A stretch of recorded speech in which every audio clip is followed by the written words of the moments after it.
शेतकरी कामगार पक्षाच्या वतीने आज खरं तर शेतकरी मेळाव्याचं आयोजन केलेलं आहे। आपण आता बघू शकतो की लाल बावटा पद्धतीने सर्व काही शेतकरी कामगार पक्षाचे हजारोच्या संख्येनं कार्यकर्ते आता रस्त्यावर उतरले आपल्याला पाहायला मिळतात। संपूर्ण सांगोला शहरामध्ये खरं तर मोठ्या प्रमाणात ही बाईक रॅली निघालेली आपल्याला पाहायला मिळत आहेत। खरं तर सांगोल्याचे स्वर्गीय आमदार गणपतराव देशमुख यांचे दोन्ही नातू बाबासाहेब देशमुख असतील, अनिकेत देशमुख असतील हे आणि त्याचबरोबर त्यांच्यासोबत आमदार रोहित पवार आणि शेकापचे जयंत पाटील हे सगळेजण खरं तर गाडीमधून एक अभिवादन करताना आपल्याला पाहायला मिळतात।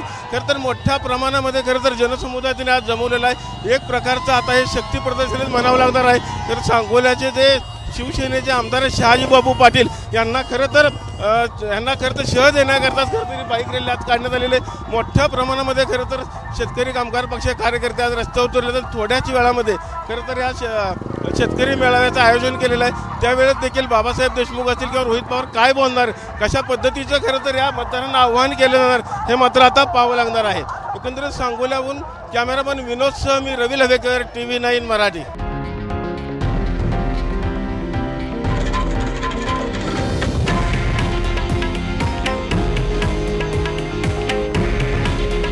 हे आहे देशातील नंबर 1 न्यूज नेटवर्क आणि आपण पाहत आहात TV9 मराठी। काळजी तुमची, हित महाराष्ट्राचं।